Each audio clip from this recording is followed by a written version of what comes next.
Good morning बच्चों। आज हम त्रिविमीय ज्यामिति के अंतर्गत सरल रेखा देखेंगे। रेखा का समीकरण असममित रूप। यदि दो समतल समांतर नहीं हैं तो वे एक साथ एक रेखा को निरूपित करते हैं। मतलब अगर दो समतल दिखाई दे रहे हैं और वो समांतर नहीं हैं तो दोनों एक लाइन पर करते हैं, अर्थात एक रेखा को निरूपित करते हैं। जैसे चित्र में देखें, इस चित्र में देखें, ये दो समतल हैं जो दोनों समांतर दिख रहे हैं, अर्थात दोनों एक दूसरे को नहीं काट रहे हैं, अर्थात ये दोनों मिलकर रेखा निरूपित नहीं करेंगे। जैसे आप अपने कमरे की दीवार की कल्पना करो, ये बाएं साइड का दीवार है और ये दाहिने साइड का दीवार है, तो दोनों दीवार एक दूसरे को नहीं काट रहे हैं, अर्थात समांतर हैं, इसलिए रेखा निरूपित नहीं कर रहे हैं। लेकिन यहाँ पे देखें, ये एक समतल है, ये एक दीवार है और उसके बगल का दीवार मान लो ये है, तो ये क्या होगा, एक दूसरे को काट रहे हैं। दो अगल बगल वाले दीवार काटेंगे, आमने सामने वाले दीवार नहीं काटेंगे, तो ये एक रेखा को प्रदर्शित करेगा। हम जानते हैं कि समतल का समीकरण होता है ax plus B Y plus C Z plus D equal to 0। तो पहला समतल है तो क्या लिखेंगे, a1x plus b1y plus c1z plus d1 equal to 0। Capital ABCD भी लिख सकते हो, स्मॉल ABCD भी लिख सकते हो। दूसरा समतल को क्या लिखोगे, a2x प्लस b2y, सबको 2 कर देना है, c2z plus d2 equal to 0। याद रखना, अज्ञात राशि x y z उसको 1 2 नहीं करना है, ये ABCD 1 1 और 2 2 रहेंगे। तो ये दोनों समतल एक साथ लिखेंगे तो एक रेखा को प्रदर्शित करते हैं। ये दोनों एक साथ लिख दिए तो अभी क्या है, एक सरल रेखा का समीकरण है। ये सरल रेखा का समीकरण है, कौन सा रूप, असममित रूप। तो जब भी बोला जाएगा दो समतल एक साथ लिख दिया रहेगा तो आप कहोगे कि, आपको पूछा जाएगा कि ये क्या है, तो अलग अलग बोलोगे तो समतल है, अकेला ये क्या है तो समतल, अकेला ये क्या है समतल, लेकिन दोनों को एक साथ लिखेंगे तो वो सरल रेखा कहलाएगा। अब हम देखेंगे सरल रेखा का सममित रूप। सरल रेखा का सममित रूप उस सरल रेखा का समीकरण जो किसी बिंदु x1 y1 z1 से गुजरता है। जैसे चित्र में दिख रहा है, ये एक रेखा है जो एक बिंदु A यानी कि x1 y1 z1 से गुजर रहा है और जिसकी दिक् कोज्या LMN है। इस रेखा की दिक् कोज्या मान लो LMN है, इसकी दिक् कोज्या LMN है।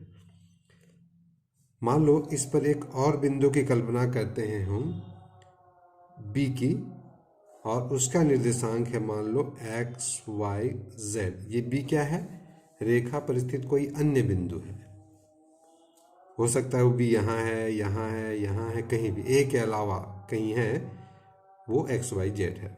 और मान लो A से B तक की दूरी r है, A से B तक की दूरी को हम दिखा देते हैं r है मान लो, तो उस रेखा का समीकरण होता है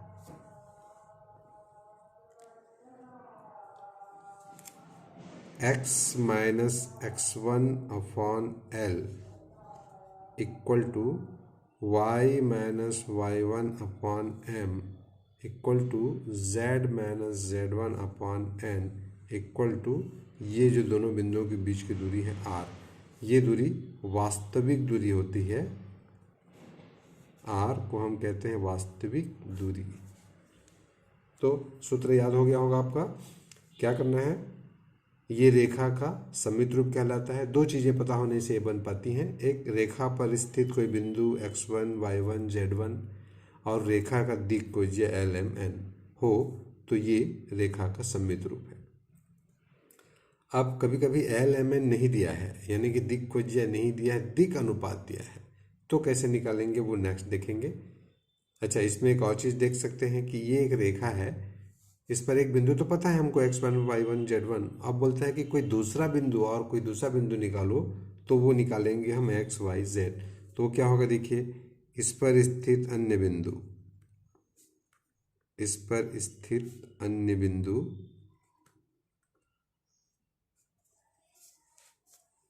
एक्स कल्पना कीजिए, क्या होगा, एक्स इक्वल टू क्या होगा, L R minus x one उधर जाएगा तो plus X one, L R plus X one, L R plus X one comma Y निकाल लेते हैं तो ये एम आर के साथ गुणा हो जाएगा, M R plus minus one उधर जाके plus one plus Y one, तीसरा क्या हो जाएगा, N R plus Z one. तो ये एक बिंदु है जो इस रेखा पर स्थित कोई अन्य बिंदु है। तो कभी कभी पूछा जाता है कि रेखा पर स्थित अन्य बिंदु क्या होगा, तो ये बताना है आपको। अभी हमने देखा कि जब दिक् कोज्या पता था तो रेखा का समीकरण क्या हुआ। अब दिक् कोज्या की जगह हम दिक् अनुपात पता है तो रेखा का समीकरण दिक् कोज्या की जगह हम दिक् अनुपात लिख देंगे बस। तो वो होगा, यदि दिक् अनुपात पता है ए बी सी तो रेखा का समीकरण क्या होगा। तो अभी हमने देखा था कि कोई बिंदु से गुजरता है तो क्या लिखते हो, X minus x one upon L, तो एल के जगह में आप ए होगा, Y minus Y one upon M, तो एम की जगह में बी होगा, और Z minus Z one upon C equal to R. लेकिन यहाँ पर जो आर है वो वास्तविक दूरी नहीं होगा, तो यहाँ पे लिख देते हैं ये आर वास्तविक दूरी नहीं है। आर वास्तविक दूरी कब कहलाएगा, जब ये नीचे एल एम एन रहेगा। याद रखिएगा, जब दिक् कोज्या के रूप में है तो आर वास्तविक दूरी कहलाता है, और दिक् अनुपात के रूप में हो तो वास्तविक दूरी नहीं होता। इस पर स्थित अन्य बिंदु निकालना है तो पूर्व की भांति वही हो जाएगा, X equal to A R plus X one, B R plus Y one, C R plus Z one.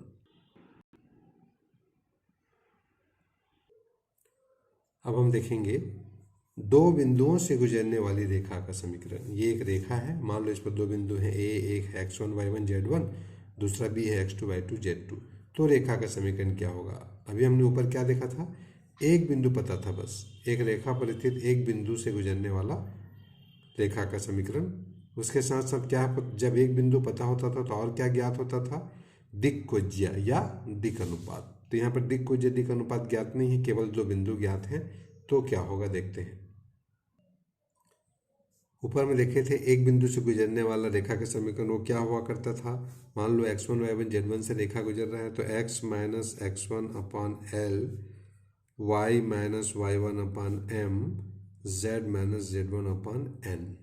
या अगर कोई इस बिंदु से गुजारना चाहते हो तो x one Y one Z one की जगह में क्या लिखोगे, x minus x two upon y minus Y two upon और Z minus Z two upon. नीचे में क्या होता है, दिक् अनुपात या दिक् कोज्या।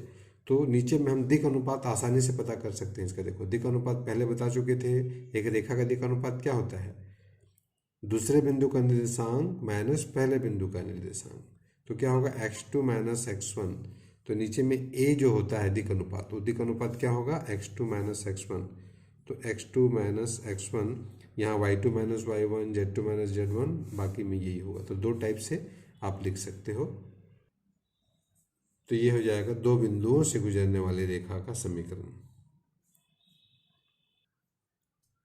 अब हम देखेंगे दो सरल रेखाओं के बीच का कोण। पिछले चैप्टर में हम समतल पढ़े थे, दो समतलों के बीच का कोण। तो दो समतलों के बीच का कोण कोर्स में नहीं है, लेकिन दो सरल रेखाओं के बीच का कोण है। तो दो सरल रेखा के बीच का कोण जानने के लिए हम दो सरल रेखा पहले लिखते हैं, फिर देखेंगे उनके बीच का कोण क्या होगा। ये दो रेखा दिखाई दे रहा है। रेखा का समीकरण आप जान चुके हो, वो होता है x minus x one upon a, y minus Y one upon b. तो चूंकि ये पहला रेखा है इसलिए क्या कर देंगे हम, x minus x one upon a one, y minus Y one upon b one, z minus Z one upon c one. दूसरे रेखा के लिए टू टू कर देना है, तो x minus x two upon A two, Y minus Y two upon B two, Z minus Z two upon C two. याद रखिएगा अज्ञात राशि जो एक्स वाई जेड है दोनों में सेम रहेंगे। उसके बाद का बिंदु वन वन और टू टू रहेगा। तो मान लो ये दोनों रेखाओं के बीच का कोण है, मान लो ये दोनों रेखाएं हैं, तो इनके बीच का कोण है कॉस थीटा।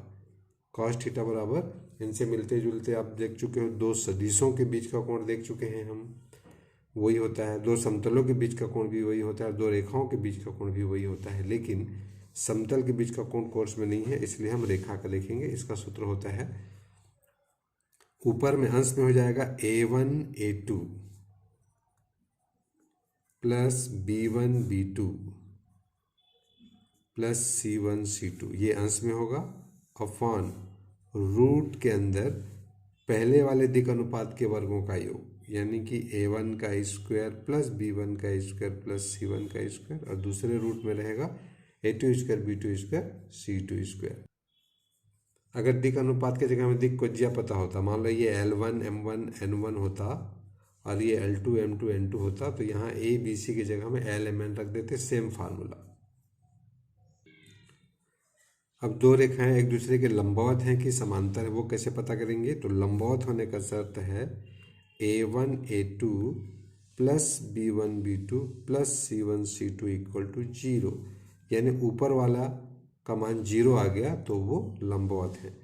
जैसे आप सारांश रूप में दे भी सकते हैं, जब दो रेखाएं लंबवत होते हैं तो थीटा स्पष्ट है कि 90 डिग्री होगा और cos 90 यानी 0, तो ये 0, तो हर में जितना दिख रहा है वो 0 के साथ गुणा होकर 0, तो ये नीचे वाला पूरा 0 हो गया, तो ऊपर में क्या बचा? A1 A2 B1 B2 C1 C2 का योग ही बचा, तो उसके बराबर 0। ऐसा भी आप याद कर सकते हो। समांतर होने का शर्त, समांतर होने का शर्त है ये दिक् अनुपात समानुपातिक होते हैं, तो A1 बटे A2 वही होना चाहिए, B1 बटे B2 वही होना चाहिए, C1 बटे C2 वही होना चाहिए, तब तो वो समांतर है। दो सरल रेखाओं के समतलीय होने का प्रतिबंध, मतलब दो सरल रेखाएं किसी एक कागज में होंगी, किसी एक दीवार में होंगे, किसी एक समतल में होंगे, उसका क्या शर्त है, क्या प्रतिबंध है? तो मान लो पहला रेखा है ये x माइनस x1 अपान L1, y माइनस y1 अपान M1, z माइनस z1 अपान N1। यहाँ दिक् को जी हम लिए हैं L1 M1 N1, आप दिक् अनुपात भी ले सकते हो A1 B1 C1 दोनों। अब दूसरा रेखा सेम लिख लीजिए, दूसरा रेखा ये है, ये दोनों एक ही तल में होंगे, यानी कि समतलीय होगा यदि एक सारणिक का मान 0 हो। वो सारणिक है, सारणिक के पहले रो में होगा x2 minus x1, y2 minus y1, z2 minus z1, दूसरे रो में होगा ये L1 M1 N1 और तीसरे रो में होगा L2 M2 N2। उस सारणिक का मान पूरा 0 होना चाहिए, अर्थात यदि इस सारणिक का मान 0 आ जाता है तो हम कहेंगे कि दोनों रेखाएं एक ही तल में हैं, अगर 0 नहीं आता है तो एक ही तल में नहीं है। यही समतलीय होने का शर्त है। अब हम देखेंगे प्रतिच्छेदी और अप्रतिच्छेदी रेखा। अभी तक 10वीं लेवल में आपको पूछा जाता था कि दो रेखाएं प्रतिच्छेदी कब हैं और अप्रतिच्छेदी कब हैं। तब आप कहते थे कि यदि दो रेखाएं समांतर हैं तो वो अप्रतिच्छेदी, जैसे ये पेन है और ये पेन है, दोनों समांतर हैं, मतलब दोनों एक दूसरे को नहीं काट रहे हैं अनंत तक, तो ये क्या है? अप्रतिच्छेदी। और ऐसा थोड़ा सा टेढ़ा कर दिया ऐसा, तो अभी क्या है? अभी दोनों प्रतिच्छेदी कहलाते हैं। लेकिन अब 12th लेवल में अलग बोलना है, ध्यान देंगे। यहाँ पे ध्यान देंगे, मान लो ये एक समतल है, एक कोई दीवार है, इस दीवार में कुछ कोई भी रेखा बनाए, जैसे मैं बनाऊँ ये एक रेखा और ये एक रेखा, तो ये दोनों रेखाएं क्या हैं? एक तल में बना, मतलब वो प्रतिच्छेदी हैं। अभी तक हम लोग इसको क्या बोलते थे? समांतर है और अप्रतिच्छेदी बोलते थे। लेकिन अब 12th लेवल में ध्यान दीजिएगा, एक तल में अगर कोई भी दो लाइन है, चाहे वो एक दूसरे को काटें या ना काटें, वो क्या कहलाएगा? प्रतिच्छेदी कहलाएगा। मान लो मैं एक साथ तीसरा रेखा खींच देता हूँ और अब पूछता हूँ कि ये दोनों रेखाएं प्रतिच्छेदी हैं कि नहीं, तो आप पहले ही बोलते थे कि ये दोनों प्रतिच्छेदी हैं क्योंकि आगे चल के कटेंगे, लेकिन इन दोनों को आप प्रतिच्छेदी नहीं बोलते थे। लेकिन अब ध्यान देना, ये दोनों भी प्रतिच्छेदी हैं। तो प्रतिच्छेदी का क्या परिभाषा हुआ? जब रेखाएं एक ही तल में हो तो वो प्रतिच्छेदी है। अब मन में प्रश्न उठ रहा है कि ये दोनों, तो पता चल रहा है कि ये दोनों आगे चल के ये कट रहे हैं यहाँ पर, लेकिन ये दोनों कहाँ पे कट रहे हैं? तो ये दोनों गणित की भाषा में अनंत पे कट रहे हैं, ठीक है, इसलिए इसको भी कटा मानेंगे, ये भी कटा मानेंगे। तो सीधी सी बात, सारांश में कहेंगे कि एक ही तल में अगर रेखाएं हैं तो प्रतिच्छेदी है। एक दीवार में जितनी भी रेखाएं बना लो आप, वो सब प्रतिच्छेदी हैं। लेकिन अब बात करते हैं दूसरे में। देखो, ये एक दीवार है और ये एक दीवार है। दीवार के आसपास वाले दीवार की कल्पना कीजिए। मान लो यहाँ पे मैं एक लाइन खींचा और यहाँ एक लाइन खींचा, दोनों अलग अलग तल में, ध्यान देना, तो ये दोनों अप्रतिच्छेदी कहलाएंगे, ये दोनों नहीं काटेंगे। एक दीवार में जो लाइन है वो दूसरे दीवार के लाइन को काट ही नहीं सकता। ठीक, जैसे हम रखें ये एक पेन है और ऊपर में एक पेन रख दिया, ऊपर है ये, ध्यान दीजिएगा, तो क्या होगा, एक दूसरे को नहीं काट रहे हैं, दोनों के बीच में गैप है। एकदम एकदम नीचे रख दो यहाँ पे, तो देखो पेन से पेन टच हो गया, मतलब दोनों के बीच की दूरी कुछ नहीं है, जीरो है। तो अभी तो अभी बोलोगे आप काट रहे हैं दोनों, लेकिन पेन को मैं 1 सेंटीमीटर ऊंचा कर दूं तो अभी दोनों नहीं काट रहे हैं। 2 सेंटीमीटर ऊंचा कर दूं, 3 सेंटीमीटर ऊंचा कर दूं, तो ये दोनों नहीं काट रहे हैं। तो इसी को अप्रतिच्छेदी कहेंगे आप।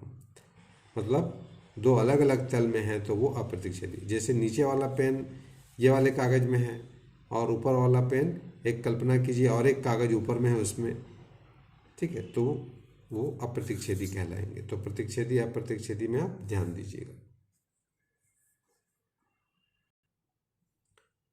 कहने का मतलब समांतर रेखा भी प्रतिच्छेदी कहलाएगा अगर वो एक कागज में है तो, एक तल में है तो। और जो टेढ़ा रहता था वो तो प्रतिच्छेदी कहलाता ही था। तो ये समांतर वाले को प्रतिच्छेदी कहेंगे। ये एक नई बात है आपके 12 के लिए, ये ध्यान देना।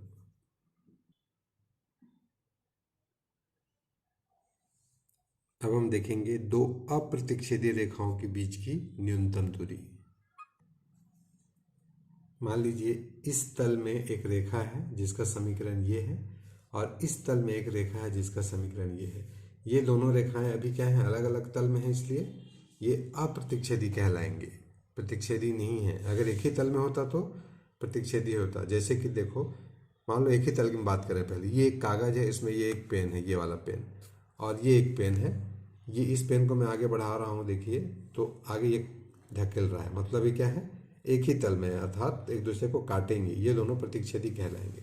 लेकिन अलग अलग कागज में कल्पना करें, ये एक कागज में है और ये एक थोड़ा सा टेढ़ा कागज में है, ऊपर में है, ऊपर वाले कागज में। तो देखो ये पेन ऊपर जाएगा तो ये ऊपर ऊपर चला गया, इसे काट ही नहीं रहा है, उसको ढकेल नहीं रहा है। तो ये दोनों अप्रतिच्छेदी रेखाएं कहलाएंगी। और उनके बीच की दूरी क्या होगी फिर, उस पेन से इस पेन के बीच के अंतर को कहेंगे उनकी बीच की दूरी। जैसे मान लो नीचे वाले पेन से ये 1 सेंटीमीटर ऊंचा है, तो इनकी बीच की दूरी 1 सेंटीमीटर, और ऊपर कर दूँ तो 2 सेंटीमीटर, और ऊपर कर दें तो 3 सेंटीमीटर, और एकदम छुआ दें तो दूरी नहीं है, क्योंकि प्रतिच्छेदी हो गया वो, तो बीच की दूरी 0 हो गया। ठीक है, तो ये समझना है आपको। न्यूनतम दूरी बराबर सारणिक। सारणिक के अंदर वही रहेगा जो अभी पूर्व में देख चुके थे, समतलीय होने का शर्त। तो पहले रो में क्या रहेगा, x2 minus x1, y2 minus y1, z2 minus z1। दूसरे रो में L1 M1 N1, तीसरे रो में L2 M2 N2। अपान इसके नीचे में रहेगा रूट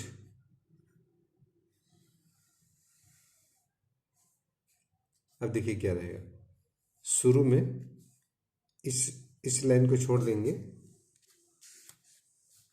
तो इनके गुणांक को देखो, M1 M2 N1 N2, तो क्या होगा, M1 into N2 M1 into N2 minus M2 into N1 M2 into N1 का स्क्वायर। जैसे कि आप बीजगणित विधि में क्या करते थे, सेम उसी प्रकार से। तो शुरू में किसका स्क्वायर रहेगा, ये शुरू वाले को छोड़ देंगे, M1 N2 minus M2 N1, plus दूसरे में आप बीच वाले को छोड़ देंगे, बीच वाले को छोड़ देंगे, और इसका स्क्वायर होगा। देखो ये मान लो बीच वाले को छोड़ दिए, तो इसमें ऊपर से नीचे पहले लिए थे, इसमें नीचे से ऊपर पहले लेंगे, L2 N1 minus L1 N2 का स्क्वायर, प्लस अब तीसरे में ये ढक देंगे और आएगा L1 M2, फिर वही ऊपर से नीचे L1 M2 minus L2 M1 का स्क्वायर। तो इस प्रकार से न्यूनतम दूरी निकालेंगे। तो ये समस्त डाटा कहाँ से मिल जाएंगे हमको, दोनों रेखाओं से। दोनों रेखाएं दी रहेंगी, इन्हीं रेखाओं से ही x1 y1 z1 x2 y2 z2 पता कर लेंगे और ऊपर में रखेंगे, और L1 M1 N1 L2 M2 N2 दोनों रेखाओं से मिलेगा, उसको यहाँ रख करके सॉल्व करेंगे तो वो आएगा न्यूनतम दूरी। अभी हमने जितना भी रेखा का समीकरण, न्यूनतम दूरी वगैरह देखा,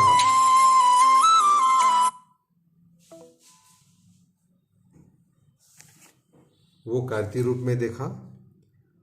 अब इन्हीं का सदिश रूप देखेंगे।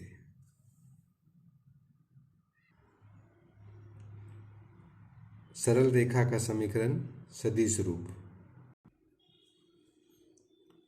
उस सरल रेखा का समीकरण ज्ञात करेंगे या ज्ञात करना जो एक बिंदु सदिश ए से गुजरती है, जो एक बिंदु सदिश ए से गुजरती है। अभी तक हम एक बिंदु किससे गुजरता है लिखे थे, x1 y1 z1। कार्तीय रूप में x1 y1 z1 से गुजरता है। उसी को सदिश रूप में क्या करते हैं, कोई एक सदिश ले लेते हैं, सदिश ए से गुजरती है और जो एक अन्य सदिश b के समांतर है। चित्र से देखते हैं। तो इस रेखा का समीकरण ज्ञात करना है जो एक बिंदु सदिश ए से गुजर रही है और एक अन्य सदिश दिया है, सदिश b उसके समांतर है।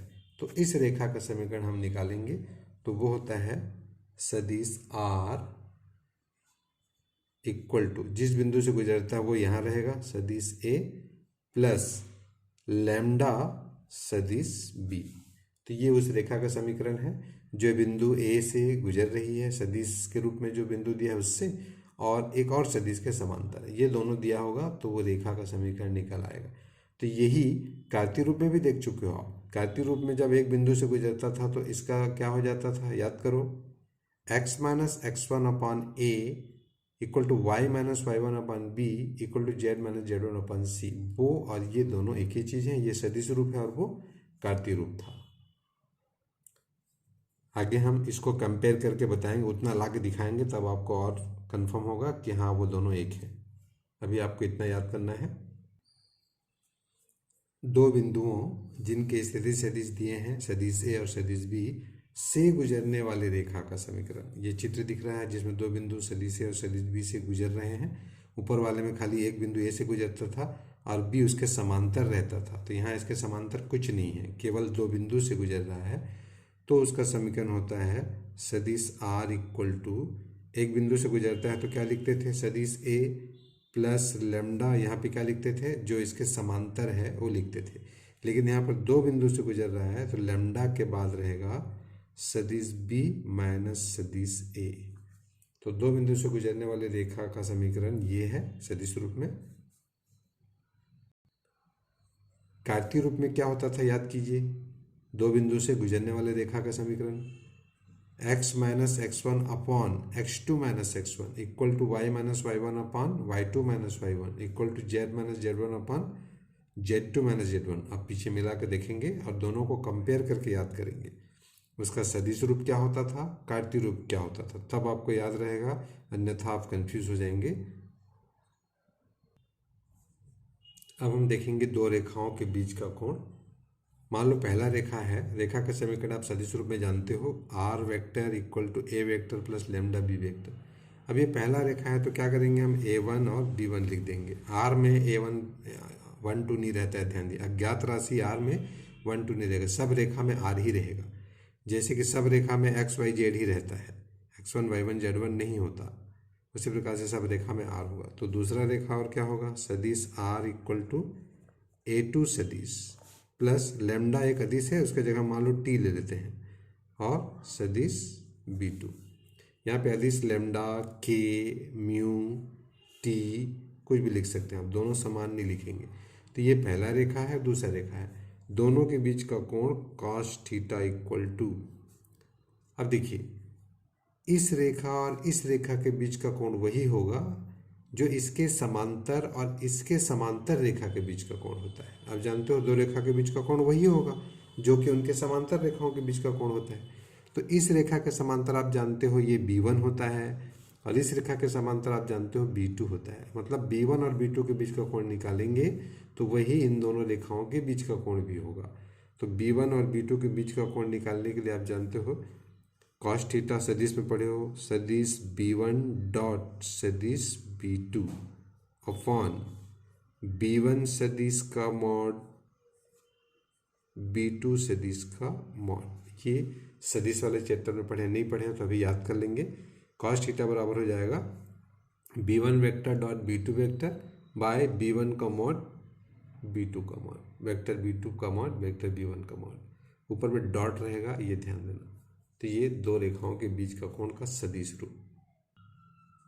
अब हम देखेंगे दो रेखाओं के समतलीय होने का शर्त। एक ही तल में दो रेखाएं कब होंगी कब नहीं होंगी, वेक्टर रूप में। तो वेक्टर रूप में दो रेखाएं जानते हो, ऊपर पढ़ चुके हो कि मान लो सदिश रूप में ये पहला रेखा है और सदिश रूप में ये दूसरा रेखा है। तो इन दोनों रेखाओं के एक ही तल में होने का शर्त है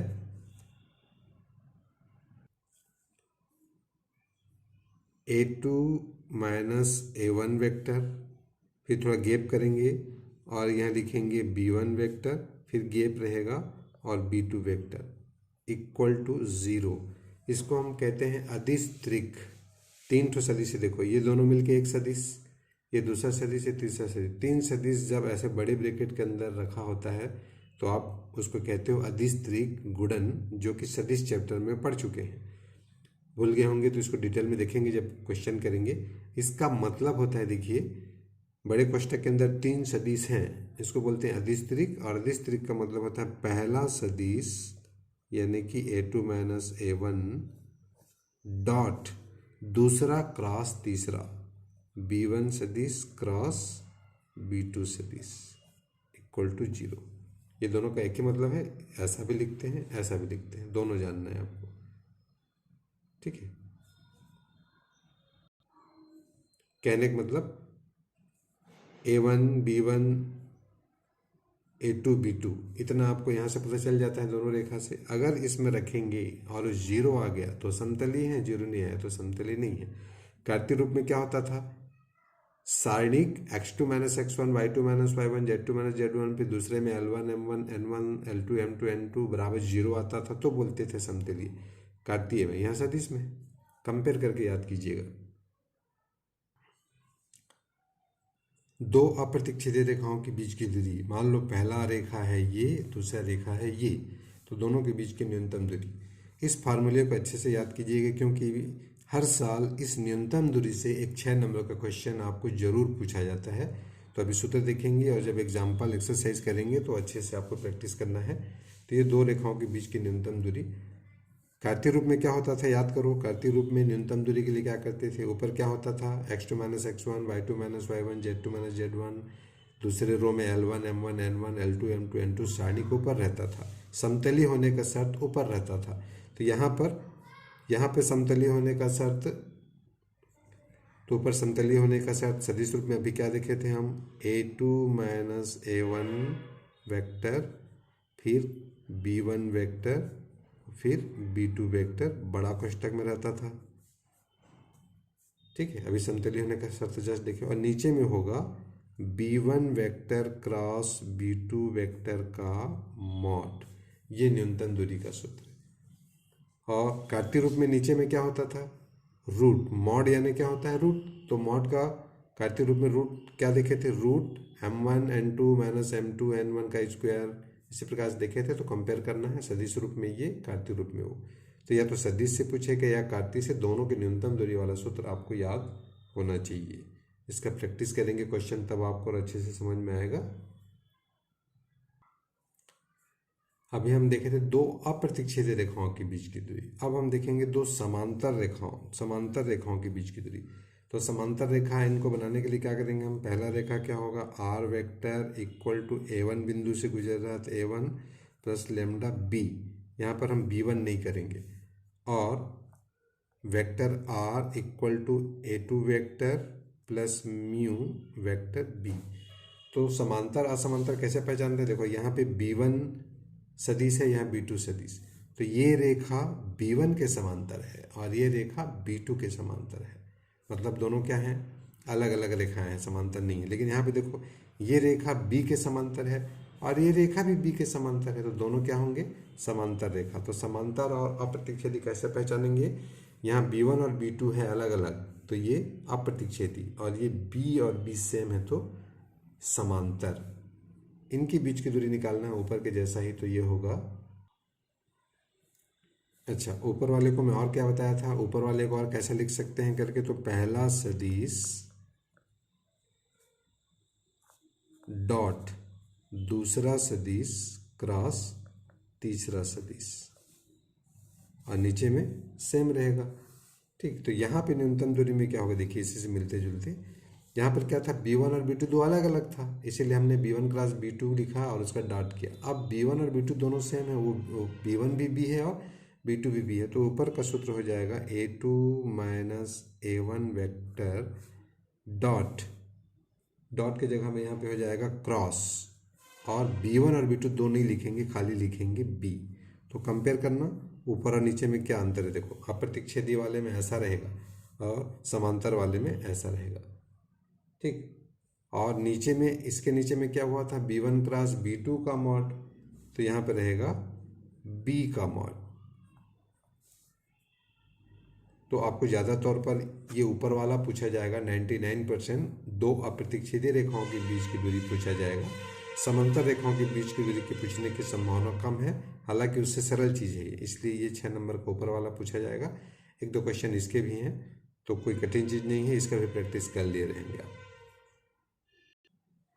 इस प्रकार बच्चों सरल रेखा के सारे सूत्र कार्तीय रूप और सदिश रूप में हम देख चुके, इनको याद कीजिएगा। अब इससे संबंधित क्वेश्चन एग्जाम्पल वगैरह हम अगले वीडियो में बनाएंगे। तब तक के लिए थैंक्स।